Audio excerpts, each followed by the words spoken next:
Now Joseph had been brought down to Egypt, and Potiphar, an officer of Pharaoh, the captain of the guard, an Egyptian, had bought him from the Ishmaelites who had brought him down there. The Lord was with Joseph, and he became a successful man, and he was in the house of his Egyptian master. His master saw that the Lord was with him, and that the Lord caused all that he did to succeed in his hands. So Joseph found favor in his sight and attended him, and he made him overseer of his house, and put him in charge of all that he had. From the time that he made him overseer in his house and over all that he had, the Lord blessed the Egyptian's house for Joseph's sake. The blessing of the Lord was on all that he had, in house and field. So he left all that he had in Joseph's charge, and because of him he had no concern about anything but the food he ate. Now Joseph was handsome in form and appearance, and after time his master's wife cast her eyes on Joseph and said, "Lie with me." But he refused and said to his master's wife, "Behold, because of me my master has no concern about anything in the house, and he has put everything that he has in my charge. He is not greater in this house than I am, nor has he kept back anything from me except you, because you are his wife. How then can I do this great wickedness and sin against God?" And as she spoke to Joseph day after day, he would not listen to her, to lie beside her or to be with her. But one day when he went into the house to do his work, and none of the men of the house was there in the house, she caught him by his garment, saying, "Lie with me." But he left his garment in her hand and fled and got out of the house. And as soon as she saw that he had left his garment in her hand and had fled out of the house, she called to the men of her household and said to him, "See, he has brought among us a Hebrew to laugh at us. He came in to me to lie with me, and I cried out with a loud voice. And as soon as he heard that I lifted up my voice and cried out, he left his garment beside me and fled and got out of the house." Then she laid up his garment by her until his master came home.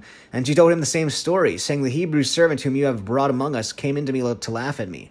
But as soon as I lifted up my voice and cried, he left his garment beside me and fled out of the house."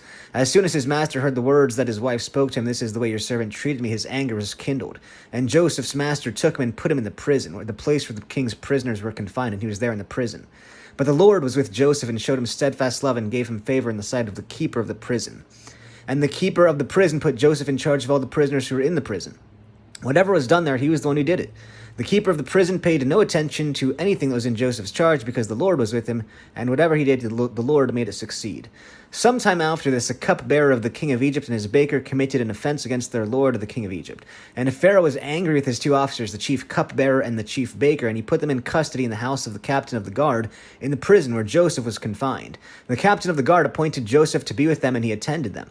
They continued for some time in custody, and one night they both dreamed, the cupbearer and the baker of the king of Egypt, who were confined in the prison, each his own dream, and each dream with its own interpretation. When Joseph came to them in the morning, he saw that they were troubled. So he asked Pharaoh's officers who were with him in custody in his master's house, "Why are your faces downcast today?" They said to him, "We have had dreams, and there is no one to interpret them." And Joseph said to them, "Do not interpretations belong to God? Please tell them to me." So the chief cupbearer told his dream to Joseph and said to him, "In my dream there is a vine before me, and on the vine there were 3 branches. As soon as it budded, its blossoms shot forth, and the clusters ripened into grapes. Pharaoh's cup was in my hand, and I took the grapes and pressed them into Pharaoh's cup and placed the cup into Pharaoh's hand." Then Joseph said to him, "This is its interpretation. The 3 branches are 3 days. In 3 days Pharaoh will lift up your head and restore you to your office, and you shall place Pharaoh's cup in his hand as formerly, when you were his cupbearer. Only remember me when it is well with you, and please do me the kindness to mention me to Pharaoh, and so get me out of this house. For I was indeed stolen out of the land of the Hebrews, and here also I have done nothing that they should put me into the pit." When the chief baker saw that the interpretation was favorable, he said to Joseph, "I also had a dream. There were 3 cake baskets on my head, and in the uppermost basket there were all sorts of baked food for Pharaoh. But the birds were eating it out of the basket on my head." And Joseph answered and said, "This is its interpretation. The 3 baskets are 3 days. In 3 days Pharaoh will lift up your head from you and hang you on a tree, and the birds will eat the flesh from you." On the 3rd day, which was Pharaoh's birthday, he made a feast for all his servants and lifted up the head of the chief cupbearer and the head of the chief baker among his servants. He restored the chief cupbearer to his position, and he placed the cup in Pharaoh's hand. But he hanged the chief baker as Joseph had interpreted to them. Yet the chief cupbearer did not remember Joseph, but forgot him. After 2 whole years, Pharaoh dreamed that he was standing by the Nile, and behold, there came up out of the Nile 7 cows, attractive and plump, and they fed in the reed grass. And behold, 7 other cows, ugly and thin, came up out of the Nile after them and stood by the other cows on the bank of the Nile. And the ugly, thin cows ate up the 7 attractive, plump cows. And Pharaoh awoke, and he fell asleep and dreamed a second time. And behold, 7 ears of grain, plump and good, were growing on one stalk. And behold, after them sprouted 7 ears thin and blighted by the east wind. And the thin ears swallowed up the 7 plump full ears. And Pharaoh awoke, and behold, it was a dream. So in the morning his spirit was troubled, and he sent and called for all the magicians of Egypt and all its wise men. Pharaoh told them his dreams, but there is none who could interpret them to Pharaoh.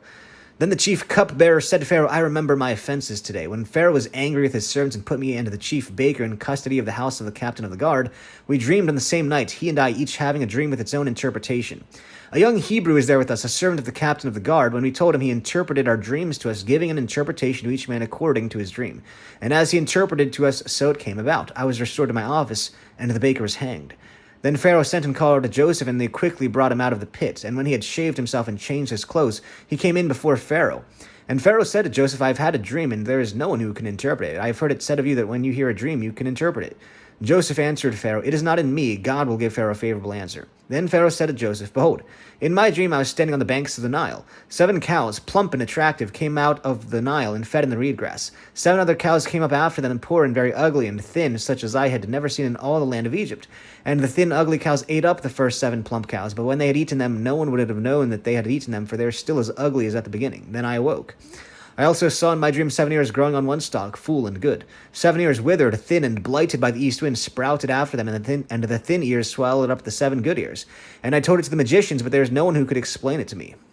Then Joseph said to Pharaoh, The dreams of Pharaoh are one. God has revealed to Pharaoh what he is about to do. The 7 good cows are 7 years, and the 7 good ears are 7 years. The dreams are one. The 7 lean and ugly cows that came up after them are 7 years, and the 7 empty ears blighted by the east wind are also 7 years of famine. It is as I told Pharaoh. God has shown to Pharaoh what he is about to do. There will come 7 years of great plenty throughout all the land of Egypt, but after them there will arise 7 years of famine, and all the plenty will be forgotten in the land of Egypt. The famine will consume the land, and the plenty will be unknown in the land by reason of the famine that will follow, for it will be very severe. And the doubling of Pharaoh's dream means that the thing is fixed by God, and that God will shortly bring it about. Now therefore let Pharaoh select a discerning and wise man, and set him over the land of Egypt. Let Pharaoh proceed to appoint overseers over the land, and take 1/5 of the produce of the land of Egypt during the 7 plentiful years. And let them gather all the food of these good years that are coming, and store up grain under the authority of Pharaoh for food in the cities, and let them keep it. That food shall be a reserve for the land against the 7 years of famine that are to occur in the land of Egypt, so that the land may not perish through the famine. This proposal pleased Pharaoh and all his servants. And Pharaoh said to his servants, Can we find a man like this, in whom is the Spirit of God? Then Pharaoh said to Joseph, Since God has shown you all this, there is none so discerning and wise as you are. You shall be over my house, and all my people shall order themselves as you command. Only as regards the throne will I be greater than you.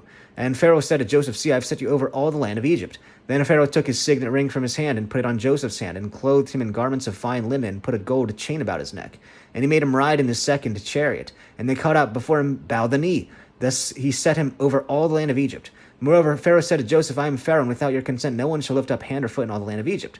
And Pharaoh called Joseph's name Zaphanath-Paneah. And he gave him in marriage Asenath, the daughter of Potiphar, priest of On. So Joseph went out over the land of Egypt. And Joseph was 30 years old when he entered the service of Pharaoh, king of Egypt. And Joseph went out from the presence of Pharaoh and went through all the land of Egypt. During the 7 plentiful years, the earth produced abundantly, and he gathered up all the foods of these 7 years, which occurred in the land of Egypt, and put the food in the cities. He put in every city the food from the fields around it. And Joseph stored up grain in great abundance like the sand of the sea, until he ceased to measure it, for it could not be measured. Before the year of famine came, 2 sons were born to Joseph. Asenath, the daughter of Potiphar, priest of On, bore them to him. Joseph called the name of the firstborn Manasseh, for he said, God has made me forget all my hardship and all my father's house. The name of the second he called Ephraim, for God has made me fruitful in the land of my affliction. The 7 years of plenty that occurred in the land of Egypt came to an end, and the 7 years of famine began to come, as Joseph had said. There is famine in all lands, but in all the land of Egypt there is bread. When all the land of Egypt was famished, the people cried to Pharaoh for bread. Pharaoh said to all the Egyptians, Go to Joseph, what he says to you, do. So when the famine had spread over all the land, Joseph opened all the storehouses and sold to the Egyptians, for the famine was severe in the land of Egypt. Moreover, all the earth came to Egypt to Joseph to buy grain, because the famine was severe over all the earth.